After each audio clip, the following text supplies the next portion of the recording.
Entretien entre deux flambées sur un poêle à granulés de chez Altec. Première étape, ouvrir la porte et retirer la buse centrale. La buse centrale qui est dans le centre du foyer, on la retire. Et vous voyez qu'en bas, la grille est sale. Il faut donc prendre soit la brosse fournie avec votre poêle, une brosse métallique, ou personnellement, moi je vous conseille d'utiliser une brosse qu'on utilise pour peindre derrière les radiateurs. Bon, ma brosse elle a déjà un certain âge, mais ça fait 4 ans qu'elle sert et elle fonctionne parfaitement. Et on va tout simplement tourner la brosse au fond de la grille.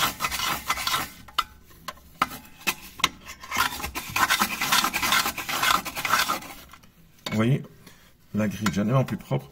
Petite astuce, avec la brosse, vous secouez la grille pour faire tomber la cendrée au fond de la grille. Donc ici, on va encore un petit coup, tourner la brosse dans l'autre sens. Voilà, la grille est propre et prête à être utilisée. On va remettre la buse centrale. On met bien au milieu. Et on va maintenant pouvoir remplir le cylindre de pelet.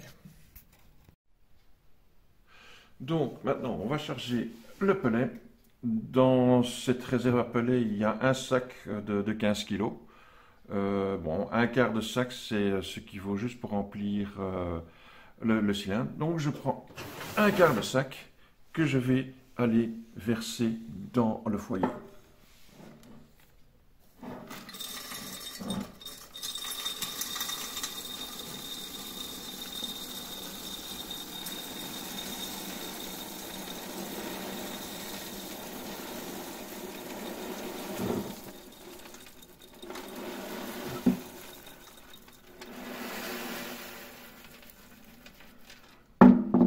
Voilà.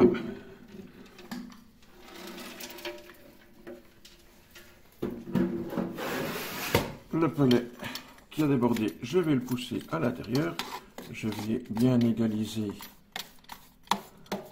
Et toute la poussière qui a s'est envolée, je remets tout ça dedans. C'est plus propre.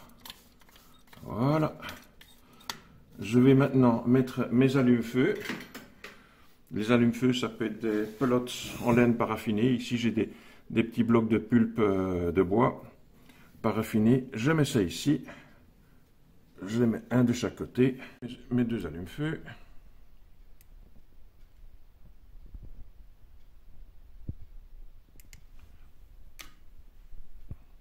J'en dépose un de chaque côté du cylindre.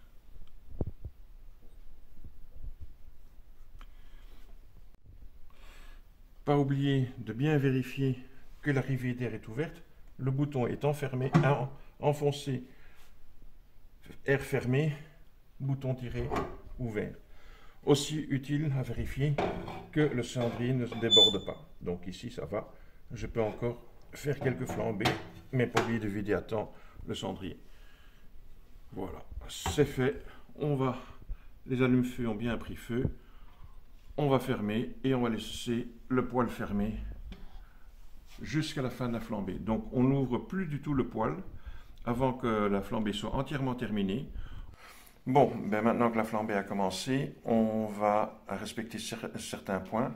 On ne va plus ouvrir la porte de toute la flambée, sinon on va avoir une perturbation de l'air et la flamme va retomber. On ne va non plus pas recharger le poêle pendant la flambée. Une fois que la flambée est terminée, il faut attendre au minimum 20 à 30 minutes avant de le recharger.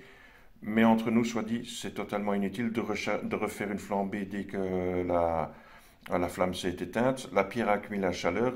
Attendez quelques heures avant de rallumer. Quand la batterie de votre téléphone portable est chargée à 80-90%, vous n'allez pas remettre votre téléphone sur chargeur.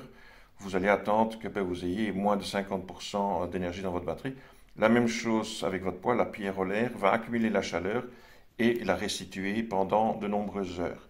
En fonction de la superficie de la pièce et de l'isolation de la maison et de la température extérieure, Vous allez pouvoir attendre entre 2, 3, 4 heures avant de refaire une nouvelle flambée. Bonne flambée, à plus tard.